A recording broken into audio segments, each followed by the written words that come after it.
I was talking with a woman recently who had done all the hard things. She'd run a half marathon, completed the 75 hard challenge, and even stuck to waking up at 4 a.m. for a full month. But then life happened.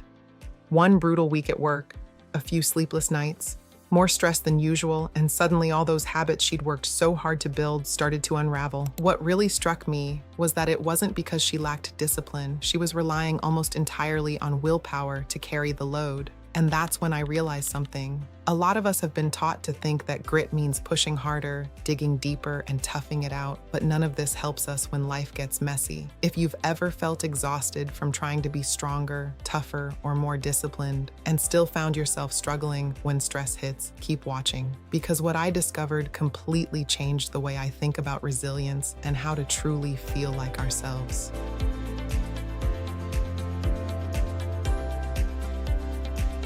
Hello, everyone. Welcome to GritGiddy, where rebuilding resilience and personal agency is our priority. My name is Sophie, neuroplastician at GritSense.co. Today, we're talking about why massive willpower challenges don't actually build grit and what neuroscience says you should be doing instead. By the end of this video, you'll know exactly how small, intentional discomfort rewires your brain and how to design a daily microdose that fits your real life.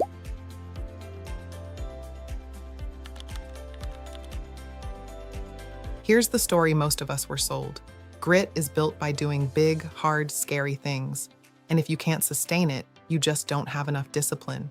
So we chase intensity, we stack challenges, we push harder. But here's what that actually does to your nervous system. It spikes cortisol, locks your amygdala into threat mode, and burns through the very stress tolerance reserves you need to feel resilient. You're not building grit, you're depleting it.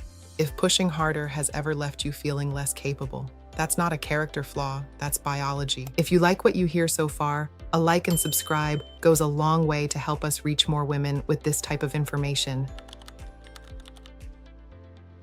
The turning point for the woman I mentioned wasn't another big challenge. It was a 2-minute cold rinse at the end of her shower, every morning. That's it. She thought it sounded too small to matter, but it wasn't. Within 6 weeks, something shifted. She wasn't reacting the same way to stress. There was more space between the trigger and her response. For the first time in years, she felt she had some control over her own nervous system. She finally started to feel at peace with herself. Her brain had quietly, incrementally rewired itself. Here's what was actually happening inside her brain. Every time she chose that micro discomfort, feeling the resistance and doing it anyway, she was activating something called stress inoculation.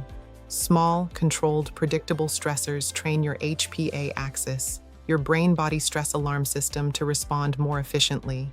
Instead of flooding with cortisol every time discomfort showed up, her brain started recognizing, I've been here before and I can handle it. This is the hormetic stress response. Small doses of stress strengthen the system. The key word is small, micro. Not the extreme challenges we've been chasing. And the neuroplasticity piece? Every time she leaned into that 2-minute discomfort and came out the other side, her brain laid down new neural pathways reinforcing one identity. I can handle this. That's grit, built quietly, one micro moment at a time. So here's how you design your own grit microdose. 3 steps. Step 1. Choose one tiny daily discomfort that creates resistance but isn't overwhelming.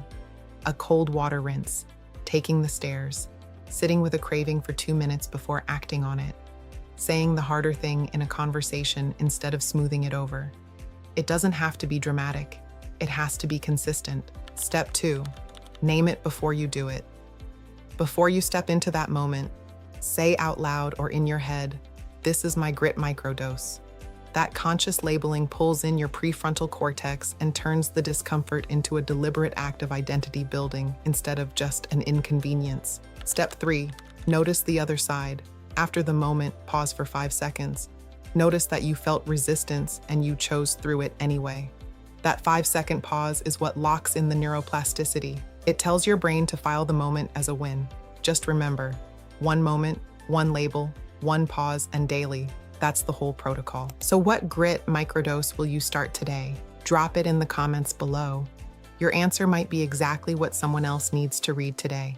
If this landed for you, like and subscribe because next we're going deep on 3 ways to stay with it without losing yourself in the process. You don't want to miss that one. Thanks for watching, and I'll see you in the next video.